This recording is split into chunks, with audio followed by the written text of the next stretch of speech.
Welcome back to another episode of One on One. I'm, of course, your host, Mitch Lafon. The podcast is brought to you by the Heavy Montreal Festival that takes place August 9th and 10th at the Parc Jean Drapeau in Montreal, Quebec, Canada. This year featuring Slayer, Offspring, Lamb of God, Anthrax, Twisted Sister, and my personal favorite, Metallica. For more about the festival, visit www.heavymontreal.com. Oh, what a way to start a show, Mark. Yes, definitely. Twisted Sister, you mentioned playing up there. 30 years since Stay Hungry. Isn't that amazing? Yeah, and I keep hoping they'll do a full album show, but listen, as long as you hear We're Not Gonna Take It, we're all set. Yeah. There's certain songs through my life where I remember the exact place I was the first time I ever heard them, and that is one of those songs. We're Not Gonna Take It. I was sitting in my kitchen in high school listening to the radio, the top 40 radio, which usually I hated, but that song came on and I was just blown away. Yeah, by the way, we forgot to tell the folks that we've got Mark Strigl from Talking Metal with us today, the Talking Metal podcast. Yeah, that's right. And definitely, and who else? Steel Panther, right? Yeah, Steel Panther, yeah, but I just wanted to let people know that I'm not talking to some anonymous person. But just going back to Twisted Sister with We're Not Gonna Take It, yeah, it's funny because I have the exact same memory of that song. A friend of mine named Tim Sargent, who now actually works for Global TV in Montreal, came to me at school one day and said, I saw this band on Much Music. They look just like Kiss. And I went, there ain't no other Kiss. And we came home after school and Much Music was on. And the video came on, and he sat there and he goes, look, just watch. And then the song finished, and he goes, told you, right? I told you. And I went, yeah, they're good. But I remember that specifically, too. Yeah. And speaking of bands that are, all fluffed up and looking 80-ish and wild and crazy, yeah, we do have Steel Panther today. We have Michael Starr, their, lead singer par excellence. So yeah. it's a great chat. And the band is going to be is on the road right now. They're playing Montreal shortly, and they're going to be out on the road to the end of June, I believe, or middle of June. And guys, if you don't know Steel Panther, you definitely need to check them out. Their music videos are absolutely hysterical. Yeah. And you can check those all out on Vimeo and YouTube. And Sarah Silverman's in the one, Death to All But Metal, which is a really I asked him about that video. song in the chat, in our little chit chat that we have. It's interesting to interview Steel Panther. Have you ever had an interview with them on Talking Metal or anywhere else? We have not. No, we have not. It's interesting because Michael, I have known outside of the band since about 1996, 97. And, without trying to shatter the myth, he's playing a role in the band, and you want to talk to him about real life stuff. Then you go, oh no, wait, I gotta stay in this role. It makes it weird. Right. Yeah. you know what I mean? Totally. But a funny band. Everything they do is over the top, and it's wild and crazy. I mean, it's something. Yeah, I have a couple friends that just love them and go to see them. My ex-boss actually saw them out in L.A. recently, and they had, I think it was Billy Ray Cyrus got up on stage with them, and they're known for that, having real big name special guests at a lot of their shows, especially the ones in Los Angeles. Yeah. Oh, yeah. It's a really good time, and before they became Steel Panther, they went by a different name, and they used to play at the Viper Room in L.A. like every Monday night or something. And I had a chance to catch them there, sort of honing their skills back in the day. And it was always just a hoot. And you'd be at the Viper Room, and every single rock star from around the world would show up, and every movie star would show up, and they'd hop on stage, and it was wild time. So, congratulations to Michael and the guys. They've managed to create something special in a era where creating something new is extremely difficult. Absolutely. Well, should we check the interview out? Yeah, let's get right into this. This is Michael Starr and I chit-chatting about the latest Steel Panther album, All You Can Eat. So, folks, I'm ready to rock. enjoy. There we go. So we're talking with Michael Starr of Steel Panther. Good day, Michael. How are you? Woo! doing good, man. I'm feeling good. I'm in Myrtle Beach, Florida Nice. right now, and you'll never guess where I'm at. Now check this out. I am at an alligator park. Oh, nice. I think I've been to that one. Yeah, it's right behind the venue at the House of Blues. Are you feeding fans to the crocodiles? Yeah, me and Satchel are feeding guitar picks to them. That could be somewhat problematic. So, let's talk about this new album. Now, given the obesity crisis in the States, was it a good idea to call the album "All You Can Eat"? Are you encouraging people to harm themselves? No, we're encouraging guys to eat pussy and girls to go down on guys. I mean, that's what all you can eat really signifies. Oh, there you go. Not to eat pizza all the time. But that's a good thing too. Although pizza and pussy, they go good together. Yeah, well, yeah, I guess so. No, they do. You just have to eat the pussy first and then the pizza afterwards. Oh, that's a good way to do it. So when you're sitting down and putting these songs together, are you just inspired, or do you have to go live all these experiences first? I mean, do you have to go to a glory hole before you can actually write about being at one? Well, if you don't, and you're just writing fictitiously, people can see right through that. Oh, okay. All our songs are from true experiences that we've all had. And, that's what's cool about Steel Panther, man, is we tell the stories as they are unfolding in our lives. All You Can Eat is a reflection of our life of touring. I mean, dude, we've been touring Europe and Canada and Australia, all over the world now, and we're just experiencing so many different experiences that we can't keep up with all the stuff we're experiencing. I mean, I'm going to write a song about alligator parks, for Christ's sake. That's going to be a good song. Actually, speaking about all this touring that you've done, I mean, here you are with Steel Panther, and it's 2014, and people say, "Oh, this style of music is out to date," and yet you've played a show with Guns N' Roses, you've played with Def Leppard, you've played with Motley Crue. What is it about Steel Panther that fans just have to see? It's because we're a show, man. We're an exciting show. Everybody can play their instruments extremely well. We're not four actors acting like dudes from the 80s. We are actually a real band that has a real good sense of humor, and we have a great time doing it. And, when it comes to our show, it's an experience. It's not just four dudes standing there. It's an experience. We get the crowd into it. It's like one big party, and everyone has a great time. I'm telling you, some friends will bring their friends to the show. Like, for instance, there'll be a guy who'll say, "Hey, honey, I really want you to come to the show with me. I know you've never really liked Steel Panther. We'll come see him." And she'll be in the audience, and I know I see it a lot. The first song, their mouths are wide open, like, "Oh my God, what the hell is this?" By the end of the night, they're on stage showing their boobs. And that's a good thing. Well, I mean, if you're into girls, it's cool. If you're not into girls, then it's probably not as cool, I can imagine. Now, speaking of fans that show up, there's a kid that showed up to one of your shows, a little 11-year-old, and I think he was 11, and you called him up on stage, and he grabbed a guitar, and he jammed some Van Halen. Does that happen at every show?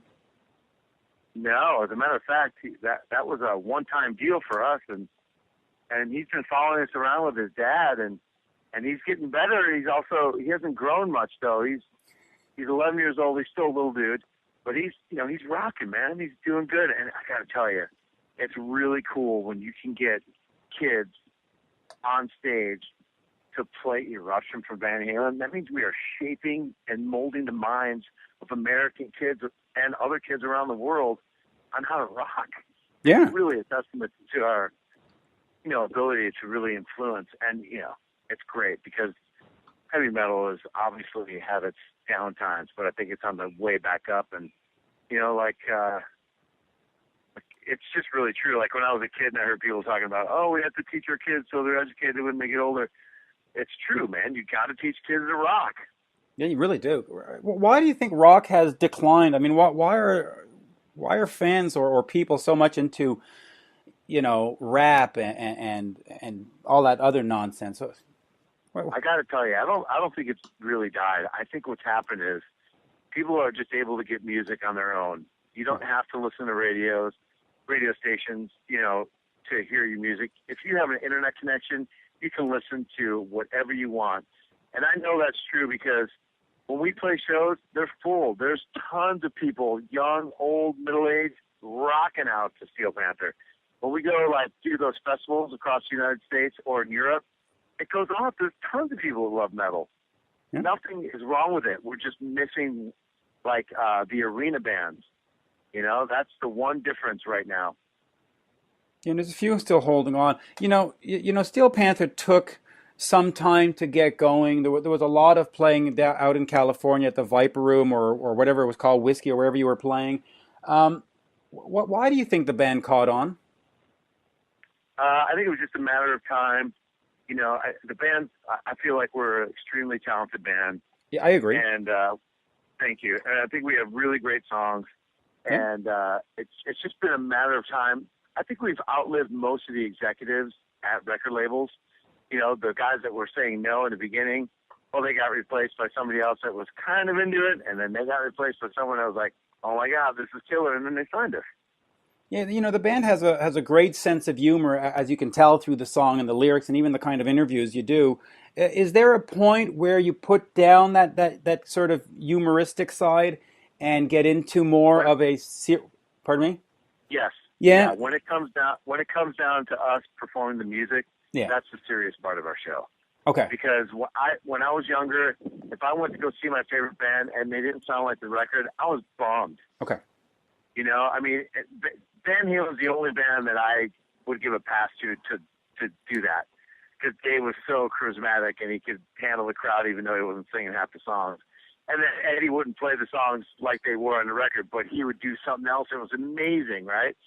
But for the most part, I really enjoyed watching a band that could perform their music as it sounds on the record, maybe add a few things here and there, right? Yeah. So that's one thing we really take serious. And another thing we take serious is our work ethic. Okay. That's one thing I learned growing up on the south side of Chicago, man. If you don't hustle, you don't get no bustle. So you got to get out there and you got to work for it. Yeah, and speaking of working for it, you've also done some work on other albums recently. You've been on Fozzie's album. Tell me how that collaboration came together. Well, we did a tour. It was Fozzie opened the show, then Buck Cherry, and then it was us. It's a great band. And it was our first amphitheater tour in Australia, which was amazingly great. And we all got to know each other really well. And I remember we were on a flight to Melbourne, and Chris and I were sitting together, and he started playing me some of their new stuff. And I said, Chris, man, I really would like to do a song. And he goes, oh, my God, that'd be great. So his guitar player emailed me the song after we got done with the tour. I sang it, emailed him back, and boom. Same thing happened with Gus T's record. Yeah, I was going to ask you about Gus. Yeah, Gus, Ozzy's we guitars. did a show with Ozzy in Dortmund, Germany, and I got to know him pretty well. And then he came out to L.A. to do some press, and he came to our show at the House of Blues, and we hung out, and then we just emailed back and forth, and he emailed me a song, and we did it. Yeah, and has it come out yet? Actually, technology is so cool. Yeah, Gus has come out. But the other one has not yet. Okay, so good. I was going to ask you, at some point, since you're Michael Starr and you're the star, do you break out and go off and do a solo project and leave the other guys behind? Oh, not at this point, and not at all, man. I mean, we've been working so hard together to get where we're at. That's the last thing anybody in this band wants to do. I mean, everybody goes, like Satchel did the Dio tribute record. Yeah. With Corey Taylor. He went and did a solo on that, and everyone guest stars everywhere around, and that's plenty for us, because right now we are on a mission. We're on a mission to bring metal back and break Steel Panther to be the biggest heavy metal band in the world. You I think, where was it? You said something, or one of your songs was "Death to Anything But Metal," or I'm paraphrasing at this point, Yeah. No, you're right. But why should everything else die? Why should only metal live? Because heavy metal is a more exciting way of life. I'm not in the country. I'm not in the rap. I don't like hip hop. And pop music makes me want to throw up. So there you go. There you go. That's the answer. Now, before you mentioned Van Halen, were you a Van Halen fan growing up? Oh man, I love Van Halen. Satchel and I are six are huge Van Halen fans. It's just like for me, it was like it's my favorite band to sing. So Satchel and I used to play Van Halen all the time together. Yeah. All the time. I did it for years. I love Van Halen. Now we're like, funneling the influence of Van Halen in the Steel Panther, which is really exciting. Yeah, it really is. Is there? I just want to ask you though, but were you a fan of Sammy Hagar at all? Not at first. When Dave left, I was so bummed, dude. I was like, oh no, David Lee Roth's gone. Now we got the poppy Sammy Hagar. But now, years later, looking back and reflecting on it, it was really good. Sammy Hagar stuff is great. David Lee Roth stuff is great. And I'm not just saying it because, I've become Sammy's friend or anything. I mean, Sammy is still singing like a motherfucker. Yeah, he's really doing great. He's no spring chicken either. Well, I think he's 65. I think he's past retirement age. First album, Field of Steel, came out in 2009. Balls Out in 2011, and All You Can Eat in 2014. You're doing 2 or 3 years between albums. Are you going to try to bring that down into sort of a 1 year period? Are you thinking already for the next album, or you just want to ride this out for the next couple of years, tour it as much as you can? What are the plans sort of going forward right now? We'd like to try and put out 2 records a year. Okay. That's our goal. It's just so difficult to do nowadays. And I don't know how bands did it back in the day, but I was watching a documentary on Black Oak, Arkansas, and they put 2 records out a year for 5 years. Mm-hmm. I don't know how somebody does that.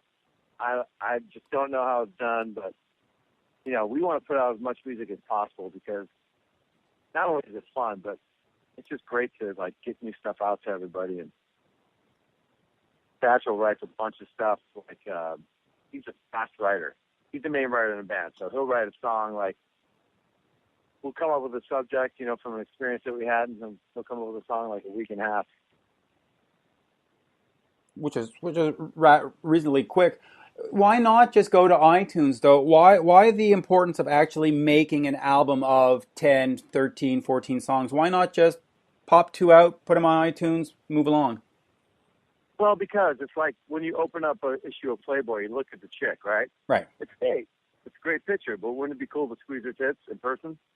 Yeah, I agree. That's why we put physical product out, so people can actually feel the steel, feel the fucking, I just had that. I'm talking about. Yeah. Get me excited just talking to you about it. Well, don't get too excited now. I won't. I start having sex with Satchel in his butt. And you're at the Crocodile. I'm kidding. It was only one time we were in jail. And there's nothing wrong with that if you're into that kind of thing, right? I mean, that's the way it goes. No, it's fine. So the tour, you've got a tour rolling into Montreal in a couple of days. How long does this tour take you out for? And then what are we looking at in terms of August and September and October? Where is Steel Panther going? Oh man, we got some big plans. We got some big production. We got videos. We got everything coming your way. We've been out since May 3rd. We're going to be out in the States and doing some Canadian shows as well until about June 5th. Right. Then we get about 2 days off. We fly to Europe to do a 4.5-week festival tour, which will be totally rad. And then after that, we are going to Japan for a 3-week tour. Wow. And then we head over to Brazil, South America, come back, hit Australia in the 1st of 15. And god dang, now after telling you my schedule, I can see why we cannot put out 2 records a year. It's physically impossible. It's physically impossible. But I mean, it's got to be remarkable knowing where you've come from.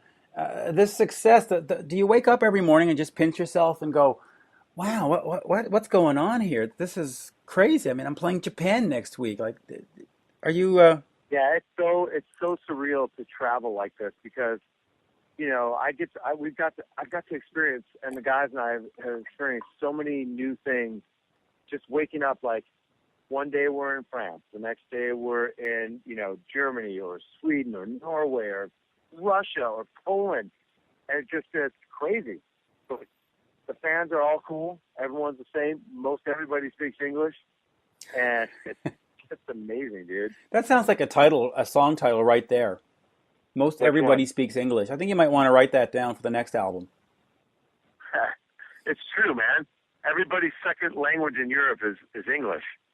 Yeah, it is. It's sort of important. Except for in Paris, they refuse to speak English to you. Well, yeah, but everything they say is English. They say le stop sign, le hamburger. It's English with a le in front of it. French fries. Le French fry. Well, they're freedom fries in the States, right? The senator from whatever passed that rule that you're going to call those things freedom fries. Anyway. Hey, you know what? I forgot to mention this.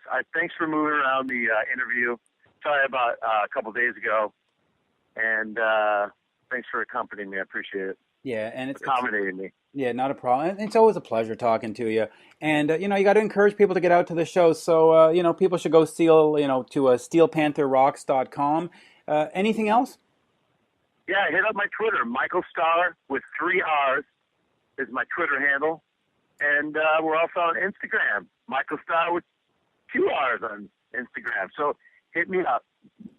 Yeah, and I'll finish with this question. How important is social media in 2014 for a band? I mean, can you sort of function without it, or is it important to get there and speak to the fans directly?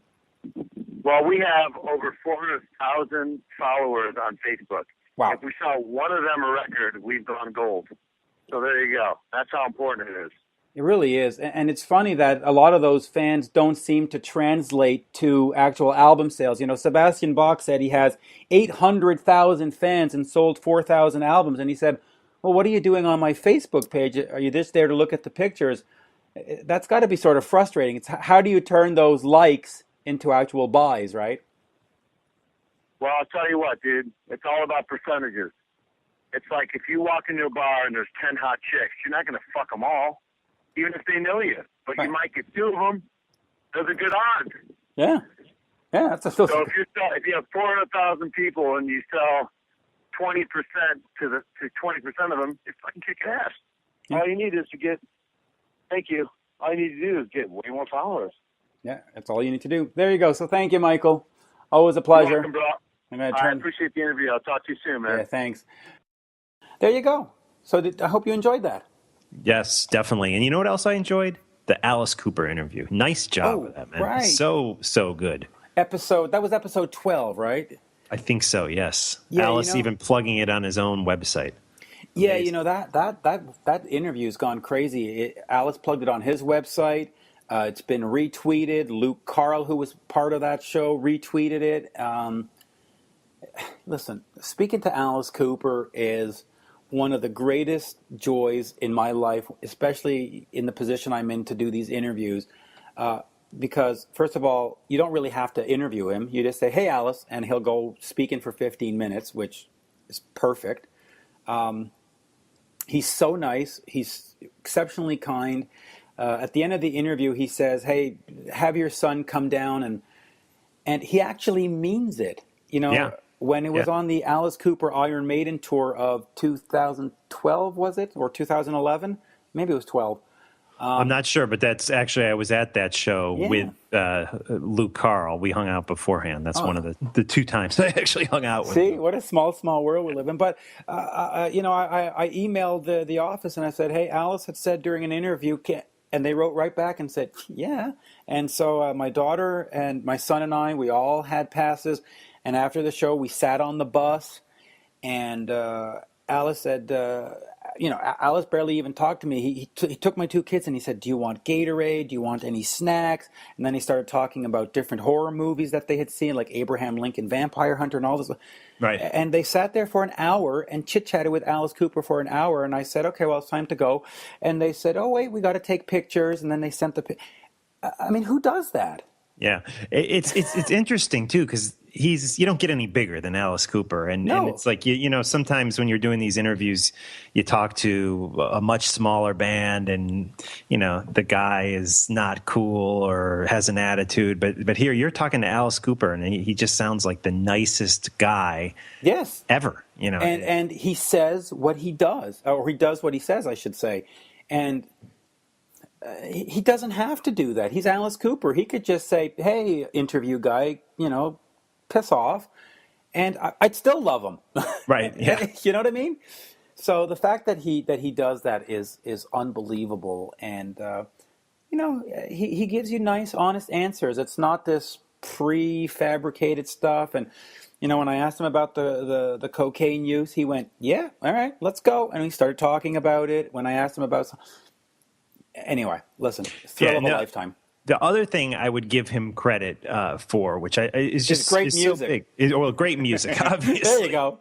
Excellent music. But there's a lot of these big stars that are, as a podcaster, I've noticed that they're real hesitant to talk to podcasters. If you don't have a big, MTV or VH1 or, Sirius, if you Revolver magazine, if you don't have a big corporate name behind you, sometimes they simply won't talk to you. But the fact that Alice comes into the underground world of podcasting and talks to the hardcore fans, I think is really, really great. Yeah, absolutely. And you're absolutely right. I've encountered it too, where they'll say, "Who is this for?" And you go, "Oh, the podcast." And they go, "Yeah, sorry, we just do mainstream media." And it's like, well, wait a minute.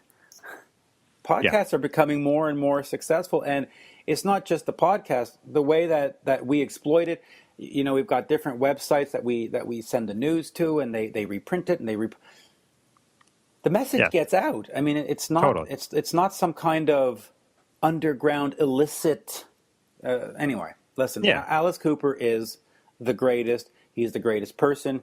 It's not a show. It's not PR. He's just absolutely a nice guy. Period. Yeah. End of story. Thank you very much. And he makes great music. So total package. And guys, before we sign off today, I just want to remind you that Mitch has a PayPal account.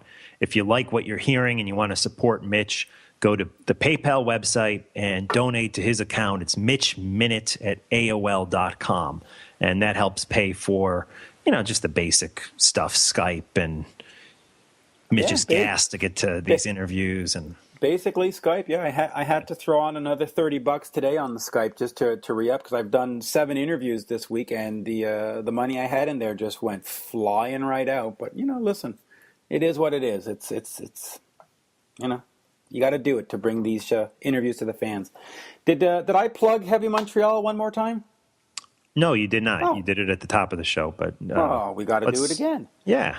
This episode of us talking with Steel Panther and all the other episodes that we've done recently are brought to you by the Heavy Montreal Festival that takes place August 9th and 10th at Parc Jean Drapeau in Montreal, Quebec, Canada.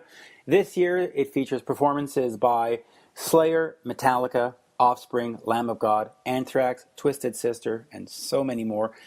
For more, go to heavymontreal.com. And, like every time I'll tell you this, Mark, you got to get to this festival. It takes place in an island in the middle of like the St. Lawrence or whatever that lake is that runs behind a river. Okay. You've got a stage and you've got water all around you.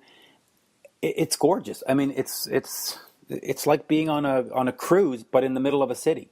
Yeah. And in the middle of August, the temperature in Montreal is probably going to be perfect, right? Yeah, it's going to be, we work in centigrade, so it's going to be in the 25 to 30 range. So that's roughly like 85 to 95, which is warm, but not miserably warm. But they're so well set up. They've got all kinds of beer tents and food tents, and there's air conditioned bathrooms, and it's a world class. Put it this way. A couple of years ago, they had Rob Halford play Heavy Montreal, and as he walked off the stage, I was standing at the bottom of the stairs, and he looked at me, and I said, "So what do you think, Rob?" And he said to me, without missing a beat, "That is the best run festival I have ever been part of. And I was Wow. like, well, if Rob Halford says that, all right, you got to believe it. Speaks volumes. Speaks Definitely. volumes. So there you go. Heavy Cool. Montreal, folks. All right, guys. Thanks so much. Remember to leave Mitch a review on iTunes. One on One with Mitch Lafon is the podcast. Yes, sir. Thank you.